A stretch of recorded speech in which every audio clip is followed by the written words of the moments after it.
Oski here, and today we're looking at the song called Footprints in the Snow. This is an old song. It's been recorded by Bill Monroe and Flat and Scruggs and tons of other folks. But a really special version of this song is from Doc Watson and Clarence White.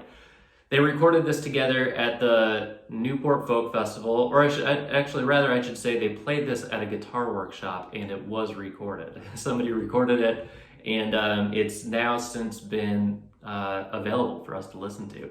It's really special because it's one of the few times that we can hear the two of them playing together.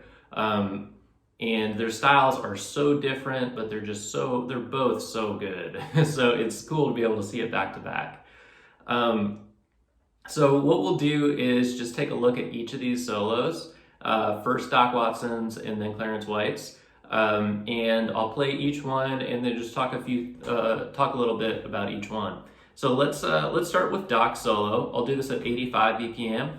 And just as you listen to this, what to notice is how driving he makes this sound by using mostly quarter notes and eighth notes, just really sticking to the downbeats, and just creating this kind of driving sound. So check it out. I'll do this at 85 BPM.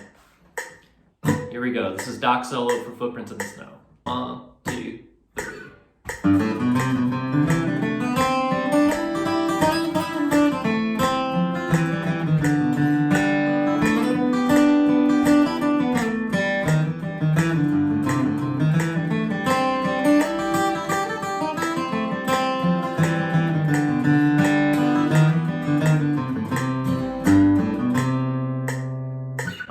So there it is. That's Doc's solo, and I just love this because it's so typical of Doc's sound, just melody driven, really just kind of getting this pulsing kind of driving sound. There's also some great licks in here that you can use in this tune, Footprints in the Snow, or you can take them really for lots of different types of tunes in C. One of the ones I love is in measure, this is 43 in the transcription, is the lick. And that's just like such a typical Doc lick. I love it. There's a lot of kind of things going on here too, and those are just so tasty. So I have a lot of fun with that one. Good luck learning that. Let's move on to Clarence White's solo here. Clarence takes his solo over the chorus, so the chords are a little bit different. They follow the chorus chord progression. And what you can hear in Clarence's solo is a lot more space. There's just so much more space compared to Doc, and there's a lot of syncopation too. In contrast to Doc's solo, it's just perfect. I love it. So I'll go ahead and play through Clarence White's solo. This is at 85 BPM again. All right, here we go. 1, 2, 3.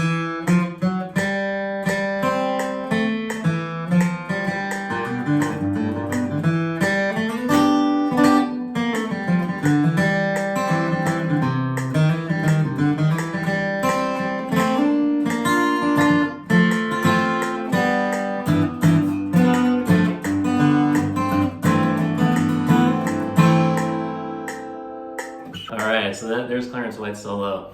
As you could hear, you probably heard a lot of that space. There's also some nice little kind of techniques or little effects that he uses. One is this rake. You can see that at the end of the first line of the solo in the transcription. Also, you can, if you don't have the transcription, you can find it at acousticguitar.com. But anyway, so there's that rake. So it's over this G triad shape. It's kind of like your F shape. You just move it up 2 frets on the top 3 strings. And what you do with your right hand is just push through the strings one by one. And then right at the end, you lift up with your left hand to cut it short. So you get that sound. So that's what's going on there. Really cool effect. Another really nice little effect here is a double hammer-on. So this is in measure 58. Where we start off with these 2 notes. This is an A note and a C note.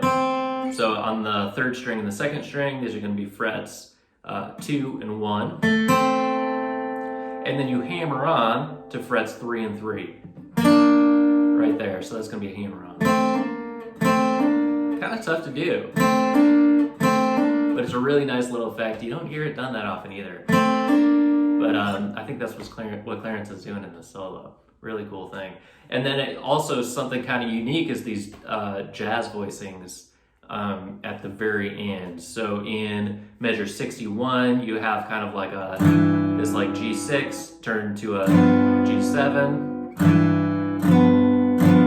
And then you also have this C6 voicing here. So pretty creative things to be doing in a flat picking solo there. So I hope this has been helpful. If you have any questions, please feel free to get in touch with me. Would love to hear from you. And yeah, have fun with this. I hope you enjoy it.